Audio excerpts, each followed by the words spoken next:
Enfant, je n'ai jamais eu d'idée de métier, mais je me voyais en Spartacus, essentiellement. Je sais, c'est surprenant, mais en fait, je voulais organiser la révolte des esclaves, sachant bien déjà que les esclaves étaient les femmes traitées comme des Noirs.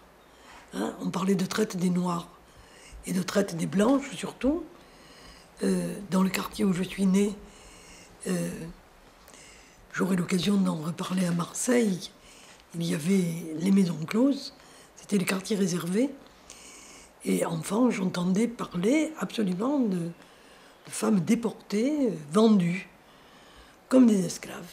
C'était la traite. Donc mon idée fixe, si j'ose dire, c'était de libérer les femmes de l'esclavage, de la prostitution. Et je vous assure que je n'invente rien, c'était comme ça. Et puis il y avait aussi, parce que c'était tout de suite après la guerre, et que les actualités montraient sans arrêt l'ouverture des camps de concentration, il y avait exterminer les nazis. Alors, je me rappelle, je l'ai souvent évoqué dans les réunions de Psychépo, il y avait 3 souhaits, vous savez, comme les 3 souhaits du conte. C'était 1, organiser la révolte des esclaves, 2, exterminer les nazis, et finalement, ça revenait au même, puisque quelqu'un comme Elfriede Jelinek a tout à fait montré l'articulation qui est entre le machisme et le nazisme, ou le fascisme et le machisme. Donc, tous ces livres tournent autour du fait que le père tyrannique, le tyran domestique, est un tyran politique. Ce n'est pas la découverte de cette jeune fille enfermée pendant plus de 20 ans par son père qui contredira. Il était en effet d'extrême droite et c'était un homme tout à fait affilié. Donc le tyran domestique est un tyran tout court, est un tyran politique. Le 3e vœu ou la 3e question, autour de quoi fantasmer mon esprit et mon questionnement analytique, si j'ose dire, c'était ce petit coffret que vous voyez derrière moi, qui était sur la cheminée de la chambre de ma marraine, la sœur de ma mère, et qui symbolisait, d'après ce qu'elle en disait, son passage de l'état de jeune fille à l'état de jeune mariée et donc de mère d'un enfant. Et il y avait le même coffret dans une version de Blanche-Neige, je ne crois pas que c'était le film, mais c'était un livre de contes. Et dans ce coffret, le chasseur qui ne tue pas Blanche-Neige, mais qui tue une biche, avait mis un cœur de biche dont il disait.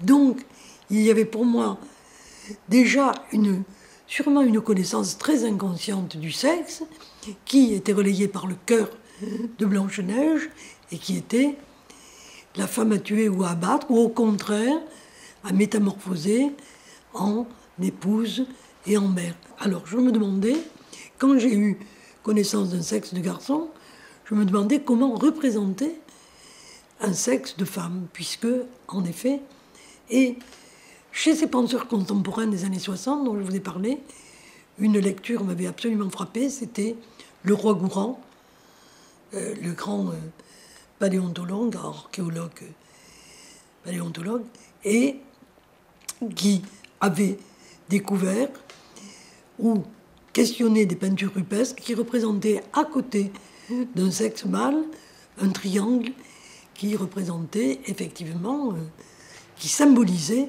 le sexe des femmes. Donc, et d'autre part, j'ai publié aux éditions pour vous montrer que tout ça est un tissage très très serré, où jamais je ne m'éloigne de mes premiers émois, si j'ose dire, et de mes premiers questionnements.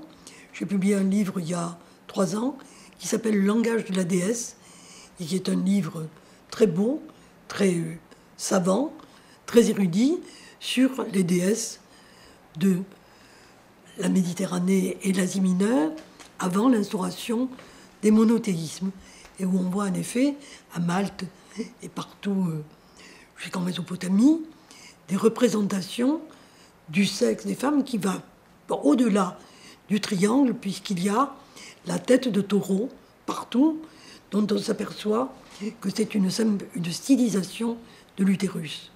De l'utérus tel que Diderot l'a fait dessiner pour l'encyclopédie. Donc vous voyez, de manière sous-jacente, souterraine, underground, ce questionnement sur l'utérus est très très ancien. Et c'est là, c'est dans ce lieu fort clos, repoussé, dénié, sans mots, qu'il faut essayer, non pas de revenir, mais qu'il faut essayer de réinventer, de retrouver et de formuler pour lui donner sa dimension symbolique et sa dimension de civilisation.